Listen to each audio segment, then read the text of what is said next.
rapper Professor Green's success as a songwriter was born out of a heartbreaking childhood of trauma, which led to him being raised by his grandmother, Pat. Well, yesterday, the musician and his nanny Pat had a very special meeting with the Princess of Wales at a kinship carers event in London with other carers and children who are being raised by relatives other than their parents. Delighted that Stephen joins us now. Lovely to see you this morning, Stephen. Morning. Morning. What was it like introducing Nanny Pat to the Princess of Wales? It was amazing. It was, not long after her 80th birthday. She was 80, a little less than 2 weeks ago. And she was, nervous, excited, made sure she got a new blouse the day before, had my Auntie Karen doing her hair the morning of. But she loved it. It was lovely. And Princess was so kind to her. This term kinship care, yeah, I hadn't heard before, Stephen. Me neither, having grown up in kinship care. Yeah, and actually, I did a film on kinship care recently, and I phoned my nan afterwards and I said, "Nan, do you know you were a kinship carer?" She went, "Kinship what?" And I think that's really telling as to how underappreciated and kind of ignored kinship carers are, because as family, it's almost just expected of you to take on the important role of being someone's parent. And with over twice the number of kids in kinship care that there are in foster care, it feels really underrepresented, considering that outcomes are so much better, proven to be better for kids in kinship care because they're still with a member of family. And do you think it's important to have the support of someone like the Princess of Wales and actually to sort of show, look, it's not necessarily all about an average family makeup, that there are lots of different ways that children are brought up and, how important that support is? Yeah, definitely. I think, raising awareness is one thing, and then bringing about action and change is incredibly important as well, because they need support. The roles that they take on at God knows what point of their life. My nan had already raised 3 kids single-handedly, and then at a point in her life where she had time to build a life for herself, took on the responsibility of my great-grandmother, Nanny Edie, who also brought me up, and me. So she was, a carer 2 ways.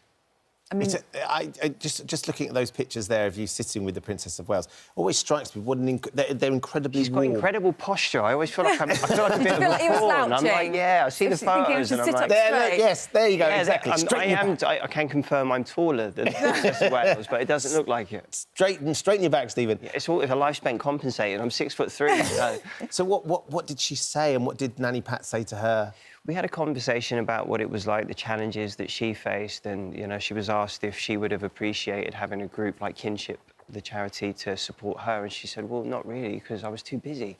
She was working 3 jobs a day, and she was just getting on with things, as people did and still do, and so many people still are. But I think it's really important to raise awareness and to also just let people know that they're not the only ones doing it, And I think for children especially, the point of the Royal Foundation for Early Childhood is about raising awareness and actioning change for kids who are in their most formative years. From the moment of conception to 5 years old, you develop at a rate you never again develop at.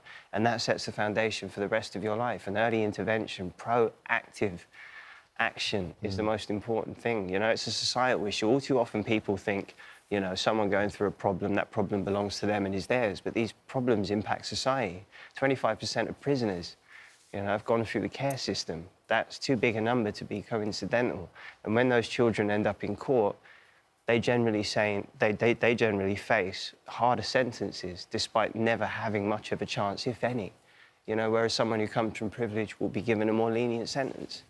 How much of an impact do you think it had for you? I mean, obviously, your Nanny Pat's a very special person and brought you up, but having that situation that you were brought up in? Do you know what? Growing up as a kid, I just wanted my mum and my dad. My mum was there consistently and has been all throughout my life, and I'm very grateful for that. But she was really young when she had me. She was 16, my dad was 18. My dad was less consistent, much so. And that created real problems. But with hindsight, I can see that I didn't actually miss out on anything. I hate the term broken home, because anyone in a single-parent household is looked at as growing up in a broken home, and my home wasn't broken. It was amazing, and I was really fortunate to have all the love and support that I did, as are all the kids growing up in kinship care. I kind of, it's testament to what an amazing job that Nanny Pat did, that you have become the young man that you are, and that you are heading up all these things as well. Not so young anymore. Well, yeah, no, and a dad as well, of course. Yeah. So you're getting that sense of what parenting means, and when you think about what she'd already been through, and then suddenly she had another little boy to look after. Yeah, while working 3 jobs a day to provide for us all. I've got a real insight now into just how much of an important role being a parent is and how much goes into it. I phoned my nan so many times and just said sorry straight away. She said, what are you going on about now? But you know, she worked incredibly hard and gave everything, and I'm eternally grateful for that. Special lady. And how do you find fatherhood? How is it? Because I think you do have a different sort of outlook on things, don't you? When you then go through it yourself as a parent, and you actually sort of appreciate what goes into parenting, don't you? They say you never know until you have your own. I think that there's two parts to that. Yes, it's true, you cannot possibly understand all that goes into it until you have your own kid, but at the same time, it's because no one is really that honest. I think there's a lot of fear for parents around being honest about the difficulties they face, which is quite isolating, especially when you're a new parent and, give or take, you're just with your child and partner, if your partner's there. It's incredibly difficult. My line on it is it's wonderful and stressful, and it's more wonderful than it is stressful by a long shot, but balance. it is stressful, yeah. I mean, you've got that picture there we're looking at. You had a black eye, Stephen. Yes.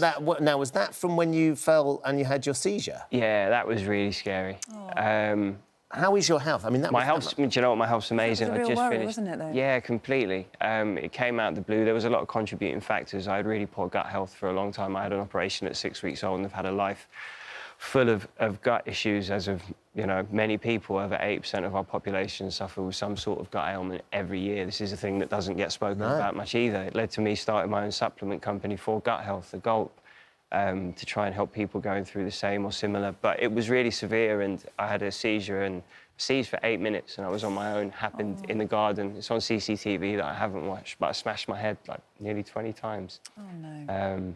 And it could have been so much worse. And you know, being made aware again of my mortality, but having the responsibility of a son that I don't want to leave behind, Sure. you know, especially not with what I went through. That was something that me and my nan don't talk enough about, the real stuff, perhaps. And some of the, you know, when I did my documentary around my father's suicide and looking into why he may have taken his life and why so many men do, still the biggest killer of men between the ages of 15 and 41.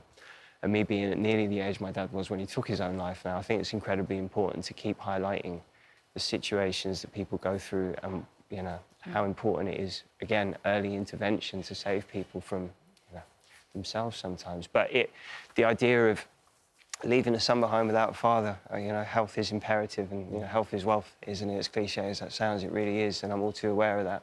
But my health is really good now. I just finished a headline tour, recording the next album, which is coming out early next year. Look forward to it. Good.